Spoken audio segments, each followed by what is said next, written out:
Hello दोस्तों, मैं काजल ठाकुर आप सभी का आपके अपने YouTube channel MPESB exams classes में स्वागत करती हूँ।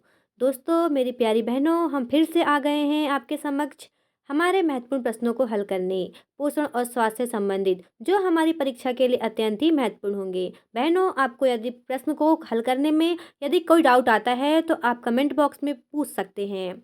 आइए बढ़ते हैं आज के हमारे पहले प्रश्न की ओर।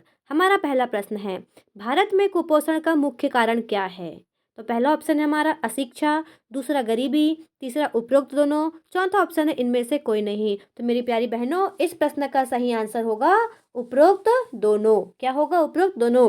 कुपोषण के अन्य कारण भी हो सकते हैं, जैसे वातावरण, परिवेश, जहाँ पे माता पिता का जो रहता है घर का खाना पीने की व्यवस्था नहीं, गरीबी, अशिक्षा, ये सब चीज़ें काय में आती हैं? कुपोषण में। बच्चा यदि खाना पीना नहीं अच्छे से नहीं खाएगा, उसको अच्छा परिवेश नहीं मिलेगा, तो बताइए कि वो क्या अच्छा स्वस्थ रह पाएगा? नहीं।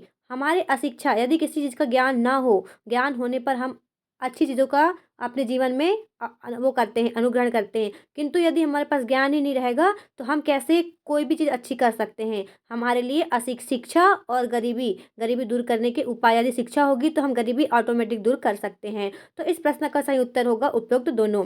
आइए बढ़ते हैं अगले प्रश्न की ओर। अगला प्रश्न है हमारा, सामान्य स्त्री का मासिक धर्म कितने दिनों का होता है?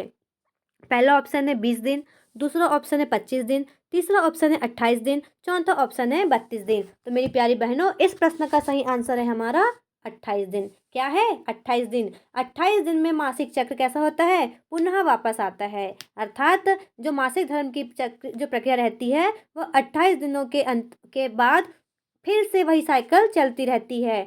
हमारे जब पहली बार मासिक धर्म आता है, किशोर अवस्था में जब लड़कियां 11 से 12 मतलब किशोर अवस्था में जब आ जाती हैं, तो क्या होता है? पहली बार मासिक धर्म आना क्या कहलाता है? मेनार्चे कहलाता है। क्या कहलाता है? मेनार्चे कहलाता है। और जब मासिक धर्म समाप्त होने वाले रहते हैं, तो एज क्या होती है हमारी? 45 से 50 वर्ष के बीच में। जब मासिक धर्म समाप्त होने वाले रहते हैं, तो उसे क्या कहते हैं? मेनोपॉज। क्या कहा जाता है? मेनोपॉज। आइए बढ़ते हैं हमारे अगले प्रश्न की ओर। गर्भाधान के दौरान गर्भाधान के दौरान स्त्री को क्या नहीं करना चाहिए? पहला विचलित, दूसरा ऑप्शन है चिंतित, तीसरा ऑप्शन तनावमुक्त, चौथा ऑप्शन है उपरोक्त सभी। तो इस प्रश्न का सही उत्तर है हमारा उपरोक्त सभी। क्या होगा मेरी प्यारी बहनों? इस प्रश्न का सही उत्तर होगा उपरोक्त सभी। क्योंकि गर्भाधान के समय में स्त्री को कैसा होना चाहिए? खुश होना चाहिए, टेंशन मुक्त होना चाहिए, हमेशा अच्छा अच्छा सोचना चाहिए, जिससे बच्चे की मानसिकता, बच्चे के स्वास्थ्य पर भी अच्छा प्रभाव पड़े। उसे अधिक से अधिक अपने स्वास्थ्य का ध्यान रखना चाहिए। आइए बढ़ते हैं अगले प्रश्न की ओर। अगला प्रश्न है हमारा, कैल्सीमिया, बच्चों में कैल्शियम की अधिकता से कौन सा रोग होता है? तो मेरी प्यारी बहनों, इस प्रश्न का सही उत्तर है हमारा हाइपर कैल्सीमिया। क्या है? Hyper calcaemia. रिकेटस दिया है। रिकेटस किसका होता है? विटामिन किसका होता है? डी का। किसका होता है? विटामिन डी की कमी से होता है। और हाइपोकैल्सीमिया, हाइपोकैल्सीमिया कब होता है? जब का होगा कैल्शियम की कमी होगी। क्या होगा? कैल्शियम की कमी होगी बच्चों में, तो हाइपोकैल्सीमिया रोग होगा। और अधिकता होगी, जब कैल्शियम की अधिकता होगी तो क्या होगा? Hyper calcaemia. इसलिए हमारे शरीर में सभी चीज़ों का एक संतुलन होना चाहिए। अधिक होने से भी बीमारी होती है और कम होने से भी हमें अनेक रोग होते हैं। आइए बढ़ते हैं अगले प्रश्न की ओर। अगला प्रश्न है हमारा, खालिस्तान बच्चों में दस्त की आवृत्ति को कम करता है। पहला ऑप्शन है क्या? जिंक। क्या है? जिंक। दूसरा ऑप्शन है आयरन, तीसरा ऑप्शन है प्रोटीन, चौथा ऑप्शन है कैल्शियम। तो इस प्रश्न का सही उत्तर है हमारा जिंक। क्या है? जिंक। जिंक बच्चों को जब आवृत्ति होती है, दस्त, अतिसार रोग लग जाते हैं, या उन्हें डायरिया जैसी बीमारी हो जाती है, जब बच्चा अधिक बार दस्त करने जाता है, उसे कम करने के लिए क्या करना चाहिए? जिंक देना चाहिए। क्या देना चाहिए? जिंक। प्रोटीन हमारे शरीर के लिए होता है आवश्यक, हमारी मांसपेशियों के लिए, हमारे ऊतकों के लिए क्या होता है? प्रोटीन की आवश्यकता अत्यंत महत्वपूर्ण होती है। और आयरन हमारे क्यों होता है? हमारे रक्त की कमी के लिए, रक्त की सही मात्रा के लिए हमें आयरन लेना चाहिए। गर्भवती माताओं को आयरन की गोली दी जाती है, और बच्चों को भी स्कूल में गोलियां दी जाती है। गर्भवती माता को कितनी गोली दी जाती है? अधिक से अधिक 180 गोली। कितनी? 180 गोली। और कैल्शियम हमारी हड्डियों को मजबूत बनाने के लिए उपयोगी है। अगला प्रश्न हमारा, प्लेग के जीवाणु का वाहक है। प्लेग किस जीवाणु का वाहक है? पहला ऑप्शन है चूहा, दूसरा ऑप्शन है मुर्गा, तीसरा ऑप्शन है कुत्ता, चौथा ऑप्शन है बकरी। तो बहनों इस प्रश्न का सही जवाब है हमारा चूहा। क्या है? चूहा। चूहा से कौन सा रोग होता है? प्लेग। और प्लेग कौन फैलाता है? जीवाणु। जीवाणु क्या करता है?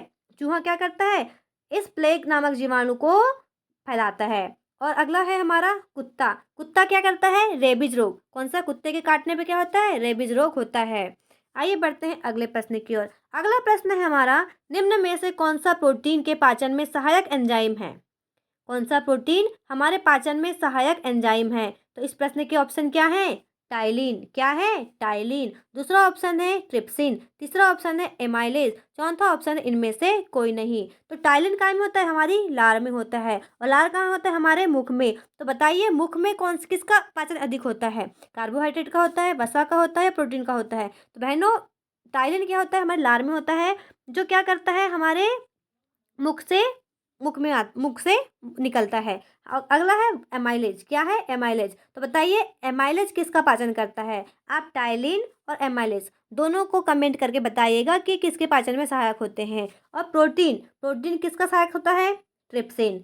ट्रिप्सिन जो एंजाइम है वह प्रोटीन के पाचन में सहायक होता है। और बताइए सबसे अधिक पाचन कहाँ होता है? सबसे अधिक पाचन हम ही बता देते हैं। सबसे अधिक पाचन जो होता है मनुष्य की, मानव शरीर की छोटी आंत में होता है। कहाँ होता है? छोटी आंत में। मुख में क्या होता है? कार्बोहाइड्रेट का। आमाशय में होता है प्रोटीन का। और वसा का होता है छोटी आंत में। और ठीक है, इतना ही। आगे बढ़ते हैं। अगला प्रश्न है हमारा, फेफड़ों और श्वास नली के संक्रमण से कौन सी बीमारी होती है?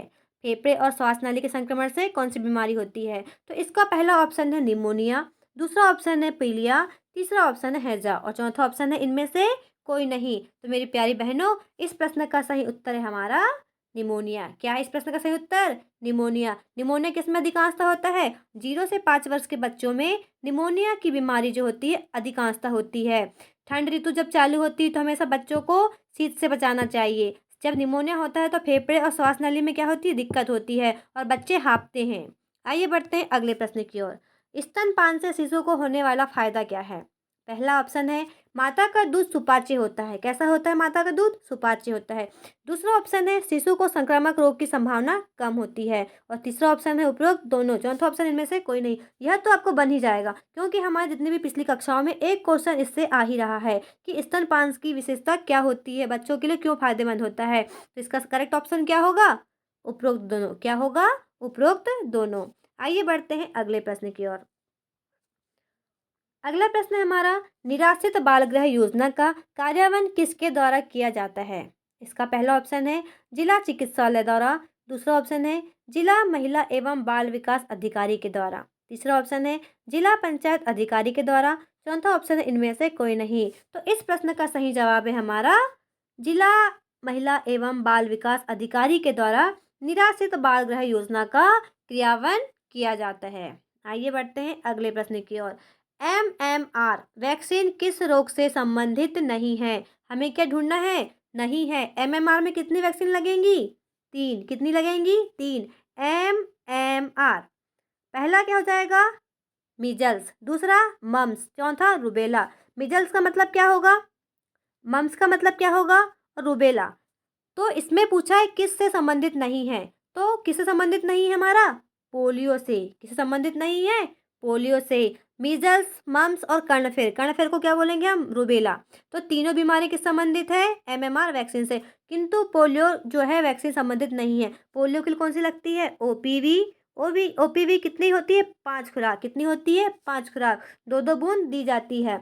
और IPV कब लगती है? IPV कब लगती है? IPV की जो वैक्सीन होती है वो हमें 6 सप्ताह और 14 सप्ताह में लगती है। 6 और 14 सप्ताह में लगती है। आइए बढ़ते हैं अगले प्रश्न की ओर। गर्भकाल के तीसरे माह में गर्भवती स्त्री के वजन में वृद्धि कितनी होती है? तो इसमें पूछा है कितनी वृद्धि होती है। तो इसके ऑप्शन है हमारा 1500 ग्राम पर सप्ताह, 1000 ग्राम पर सप्ताह, तीसरा ऑप्शन है 500 ग्राम पर सप्ताह और चौथा ऑप्शन है 250 ग्राम पर सप्ताह। तो मेरी प्यारी बहनों इस प्रश्न का सही उत्तर है 500 ग्राम पर सप्ताह। तीसरे माह कब से स्टार्ट होगा हम गर्भवती महिला का? 6 माह से। 6 माह के बाद क्या होता है? 500 ग्राम पर सप्ताह वजन बढ़ने लगता है।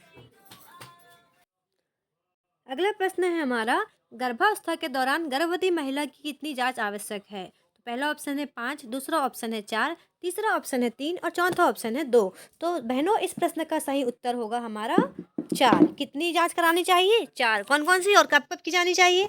पहली होनी चाहिए गर्भावस्था से पहले, मतलब 12 सप्ताह में। कब होना चाहिए? 12 सप्ताह में। जब माहवारी छूटते ही या माहवारी के छूटने के 3 माह के भीतर का, तब क्या होता है? पंजीकरण। यदि गर्भावस्था पॉजिटिव है तो क्या होगा? पंजीकरण और पहली एएनसी की जांच होगी। दूसरी कब होगी?